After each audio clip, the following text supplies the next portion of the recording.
날마다 솟는 샘물과 함께하는 오늘의 큐티 시간입니다. 10월 22일 목요일, 오늘의 말씀은 사사기 11장 12절로 22절까지 말씀입니다. 입다가 암몬 자손의 왕에게 사자들을 보내 이르되, 네가 나와 무슨 상관이 있기에 내 땅을 치러 내게 왔느냐? 하니 암몬 자손의 왕이 입다의 사자들에게 대답하되, 이스라엘이 애굽에서 올라올 때 아르논에서부터 야복과 요단까지 내 땅을 점령했기 때문이니 이제 그것을 평화롭게 돌려달라. 입다가 암몬 자손의 왕에게 다시 사자들을 보내 그에게 이르되, 입다가 이같이 말하노라. 이스라엘이 모압 땅과 암몬 자손의 땅을 점령하지 아니하였느니라.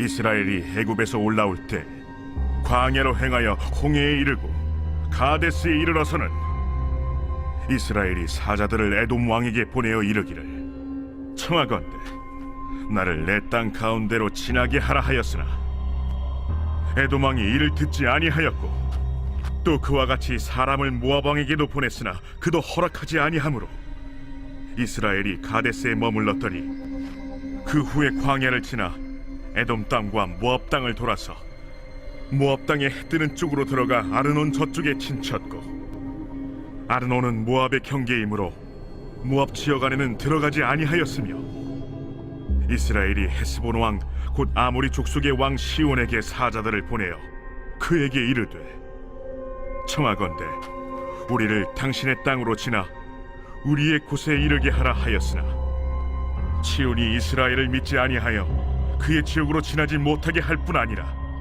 그의 모든 백성을 모아 야하스에 친치고 이스라엘을 침으로 이스라엘의 하나님 여호와께서 시온과 그의 모든 백성을 이스라엘의 손에 넘겨주시매, 이스라엘이 그들을 쳐서 그 땅 주민 아모리 족속의 온 땅을 점령하되 아르논에서부터 야복까지와 광야에서부터 요단까지 아모리 족속의 온 지역을 점령하였느니라. 이제 입다는 공식적인 이스라엘의 사사가 되었고 지도자가 되었으며 대표자가 되었습니다. 그래서 입다는 암몬 왕에게 사자들을 보내 암몬이 이스라엘을 공격해 들어온 이유를 묻는데요. 암몬 왕은 출애굽 당시 이스라엘이 암몬 땅을 점령했기 때문에 공격해 온 것이므로 이제 암몬의 땅을 평화롭게 돌려달라, 이렇게 당당히 요구합니다. 만약 입다가 이와 관련된 역사적 사실이나 진실을 몰랐다면 아마 아무런 대꾸도 하지 못했을 것이고 어떠한 반박도 하지 못했을 것입니다. 그래서 입다의 외교전은 참패로 끝나고 말았을 것입니다. 하지만 입다는 암몬과 관련된 이스라엘의 역사적 사실, 진실을 누구보다 분명히 알고 있었죠. 입다가 암몬 왕과 전투를 벌이기 전에 먼저 외교전을 벌인 것은 외교전에서 이길 자신이 있었기 때문이었던 것입니다. 입다의 이유 진술을 보면 입다는 암몬 왕이 제기한 역사적 사실에 대해 기록된 신명기 내용을 완벽히 숙지해서 알고 있었습니다. 신명기 2장 18절 이하를 보면 여호와 하나님께서는 모세를 향해 이렇게 말씀하셨습니다. 내가 오늘 모압 변경 아르를 지나리니 암몬 족속에게 가까이 이르거든 그들을 괴롭히지 말고 그들과 다투지도 말라. 암몬 족속의 땅은 내가 내게 기업으로 주지 아니하리니 이는 내가 그것을 롯 자손에게 기업으로 주었습니다. 여호와께서는 의인 롯의 가문에 속했던 모압과 암몬에 대해 그들의 땅을 건드리지 말 것을 명령하셨고, 그래서 모세는 이 명령에 순종함으로 모압과 암몬의 땅을 침범하지 않았었습니다. 입다가 이 내용을 매우 명확하게 알고 있었던 것이죠. 그래서 입다는 외교 사절을 보내 과거 역사적 진실을 분명하게 서술함으로 암몬이 이스라엘의 공격의 명분으로 삼던 근거를 무력화시켜 버릴 수 있었던 것입니다. 우리의 편견 중에 하나가 입다는 기생의 아들, 창녀의 아들로 어려서부터 부정했으므로 결코 율법의 말씀을 배우지 못했을 것이다, 아닙니까? 하지만 그럼에도 입다는 이스라엘의 역사, 특별히 신명기 역사를 꿰뚫고 있었죠. 그래서 입다는 암몬 왕의 거짓 진술 앞에서 아주 당당하게 명확한 사실관계를 아무런 막힘이 없이 진술할 수 있었던 것입니다. 이따가 신명기 역사를 이렇게나 정확히 꿰뚫고 있는 것을 통해 우리는 그가 창조 이후 이스라엘의 역사에 관해서도 분명하게 섭렵하고 있었을 것으로 추정할 수 있습니다. 왜냐하면 이 모든 정보는 모세오경 안에 기록되어 있는 정보이기 때문입니다. 그러니까 이따는 모세오경을 꿰뚫고 있었고, 따라서 여호와의 언약, 율법에 관해서도 소상히 알고 있었던 것이죠. 여호와께서 왜 이스라엘을 택하시고 불러 구원하셨는지, 구원의 이유와 목적에 관해서 이따는 모세오경의 기록을 통해 명확히 알고 있었던 것입니다. 즉 이따는 단순히 무력에만 능하고 군사적 전술에만 능했던 용사나 전략가 정도가 아니라 이스라엘이 어디로 가야 하고 무엇을 해야 하는지 분명하게 지도할 수 있는 준비된 사사였던 것입니다. 우리는 이렇게 되기 위해 이따가 걸었을 험난한 과정을 생각하면서 도전받을 줄 알아야 합니다.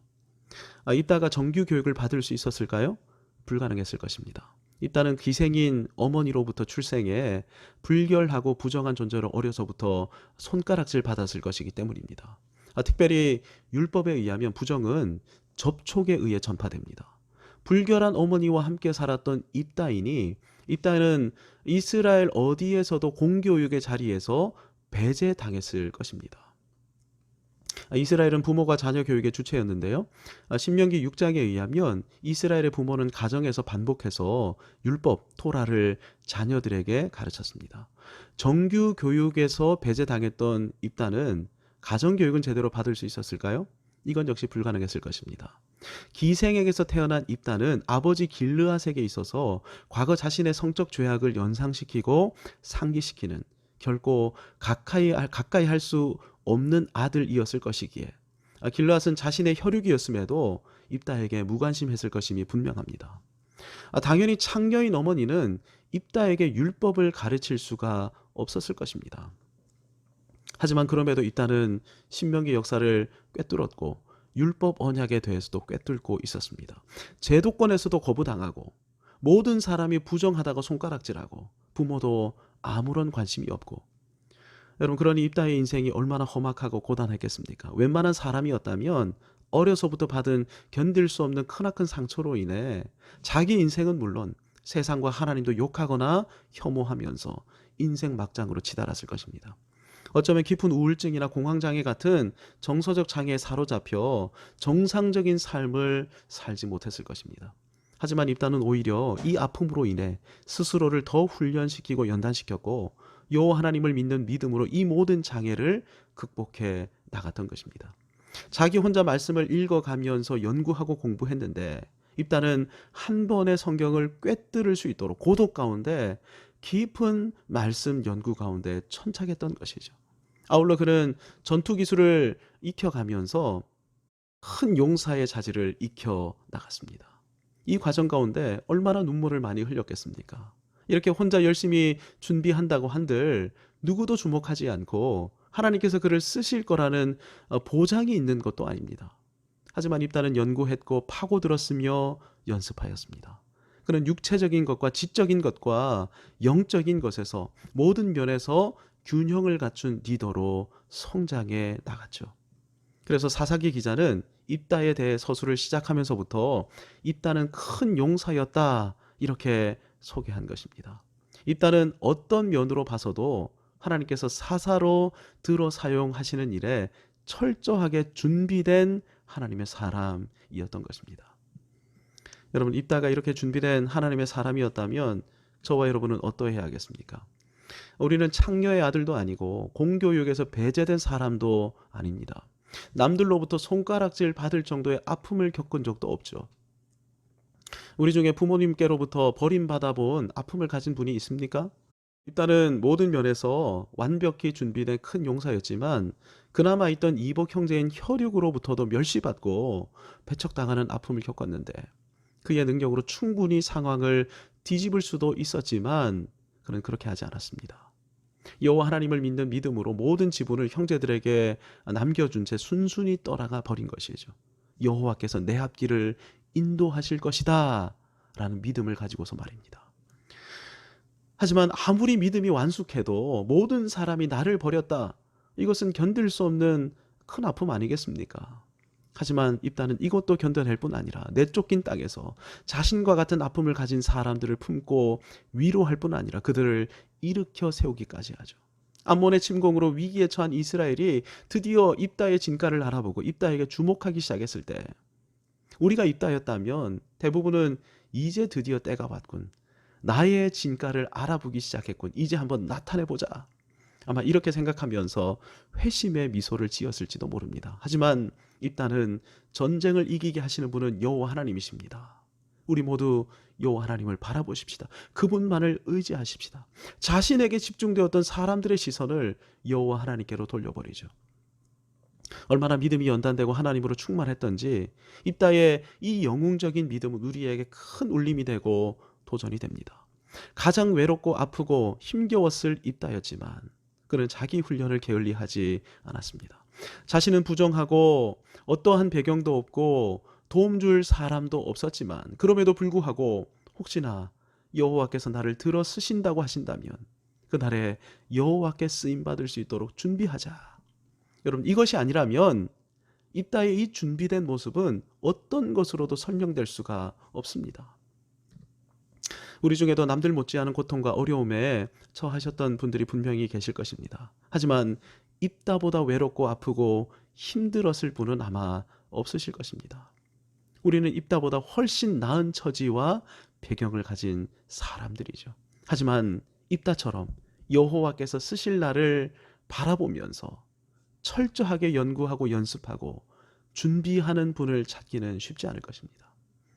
철저하게 준비된 하나님의 사람 입다, 이 입다를 보면서 우리도 준비하십시다. 하나님의 뜻을 알아가고 믿음을 단련시키십시다. 육체도 단련하고 무엇보다 영적으로 넓어지고 깊어지십시다. 누가 나를 괴롭히고 핍박한다 할지라도 결국에는 모든 것이 하나님의 섭리대로 이루어진다. 이 사실을 믿고 아웅다웅 살지 마십시다. 무엇보다 우리 자녀들에게 입다를 말해주십시다. 입다를 보면서 도전받게 하십시다. 이러한 입다도 위대한 하나님의 사람으로 쓰임받을 수 있었다면 하나님의 손에 쓰임받지 못할 사람은 아무도 없다라고 우리 자녀들에게 말해주십시다. 그래서 준비하도록 독려해 주십시다.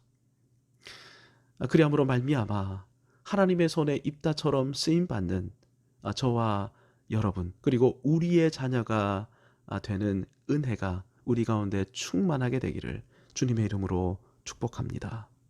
하늘에 계신 우리 아버지, 아버지의 이름을 거룩하게 하시며 아버지의 나라가 오게 하시며 아버지의 뜻이 하늘에서와 같이 땅에서도 이루어지게 하소서. 오늘 우리에게 일용할 양식을 주시고 우리가 우리에게 잘못한 사람을 용서하여 준 것 같이 우리 죄를 용서하여 주시고 우리를 시험에 빠지지 않게 하시고 악에서 구하소서.